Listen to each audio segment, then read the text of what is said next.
Hello everyone. So what we're going to do today is we've got this knife which is used for a year or so, and we're going to wet form the sheath just to get the retention on the sheath to be a little bit improved. This is a question we get a lot.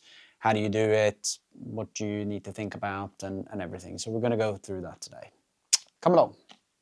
Right, so here we are with the knife in the sheath that needs to be wet formed. So what you'll need is a little bit of tape, some cling film and to wrap around the knife, and you also need some water to immerse the sheath in.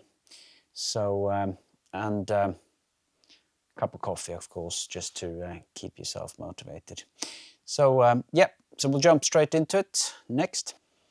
Okay, so what you do is take the knife out, and then I usually just wrap the blade, or at least protect the blade edge, so that it doesn't cut through the cling film. So we can just put that on like this. It's not super important that it's done carefully, as long as you're just protecting the edge from piercing through the cling film. So we're just putting a little bit of tape on there, and then I'm going to get some cling film out. So we've got some cling film. We wrap up the knife. Like that. Now we're going to use a little bit of tape to stick that on properly. I'm going to put a little bit of tape at the top as well, and we do this just to protect the knife from the water, because we're going to use the knife as a mold for the leather sheath. So that's all wrapped now, and yeah, we go to the next step. Okay, so now we got the knife wrapped. I'm gonna take a sip of coffee, and then we're just gonna put the knife away, and we're gonna get our water in here. So now what you want to do is you want to immerse the sheath in the water. Make sure that you squeeze the leather to get the pores to open up and allow water to come in. You don't have to wet the belt hanger part much. It's good to sort of try and avoid that from being too wet. But yeah, just ensure that you've got the sheath fully wetted, and then what you do is check the knife and see if it's twisted in any way. That can be from tensions in the leather. So we want to make sure that we try and straighten up the knife sheath as much as possible. So then when it's going to dry, it's going to dry straight and keep to the shape that we've given it. So if it's bending in one direction, try and bend in the other direction, and hopefully it'll sort of settle in the middle in the end. Right, so then we take our knife and push it into the wet sheath, and then what you want to do now is you want to work with your thumb or a piece of sort of round plastic.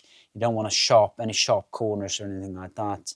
Just soft corners. So if you're going to use a piece of plastic, make sure that it's round, or a rounded, polished piece of antler, for instance. And that's just to basically then follow the shape of the handle. And we want to make sure that the knife is properly centered. It shouldn't be twisted one way or the other. You want the tang to follow the line of the welt on the sheath, just to make sure that the knife is completely centered, and you want to make sure that that sheath is straight when you're doing this molding process, so that you're getting it to shape properly. And remember the back side of the sheath. It's an important part of getting the proper retention. You want to be pushing in around the part where the finger guard or guard grove is. That's where you sort of create a lot of retention. So you're pushing in right where the sort of finger guard area is, and then making sure that you also push in a little bit after the handle, so that the blade gets a natural stop position when it comes down and just goes over this this section that is for the finger grove. And remember also to push and press it together at the top of the sheath, so just to sort of to hug around the top side of the belly of the handle. That gives the knife a nice retention. Now there's two options. You can leave the sheath and the knife in the sheath and dry it that way. I personally prefer, I think it's just as good to just, once you've done the shaping, you remove the knife. You can see that the shape is still there, and you allow the sheath to dry in this way. And that, in my opinion, is going to be a faster option and just as effective. So as long as you've got the proper fit when the knife is in there, take it out. You can give it a little press in the key area if you want to, just to make the sheath a little bit tighter in just those areas. And now what we want to do is just allow this sheath to dry. That will take at least 12 to 24 hours. Depends on how dry and how warm it is where you keep the sheath. It can take up to 2 to 3 days if it's very humid where you're drying this sheath. If you want to speed it up, you can put it, if you have like a radiator that gives heat, or put it in the window if it's a sunny and warm day sort of thing, just to allow the sun to dry the sheath quicker. But otherwise, just leave it in a dry place and allow for at least a day, so about 24 hours of drying. That's what I would recommend. So we're just going to chill now, take a cup of coffee, and then wait for this to dry. So I'll see you back in 24 hours. Bye-bye. Right, so we're back. It's been 2 days now, actually, and yeah, the sheath is looking good. It's a lot more rigid, the leather. You can see that it's taken the shape of the handle well, and yeah, it feels good. The hanger isn't too stiff either, so that's good. There's some elasticity left in the leather, so we'll try that, and that feels really nice. That really sort of pops in place now.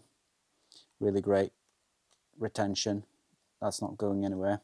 So yeah, that's what you can do with sort of quite a quick wet forming. And what I would advise is to apply Lapland leather wax on top after doing this, just to ensure that you add a little bit of waterproofing to the sheath. But apart from that, you're good to go. So thanks for watching. See you next time. Bye-bye.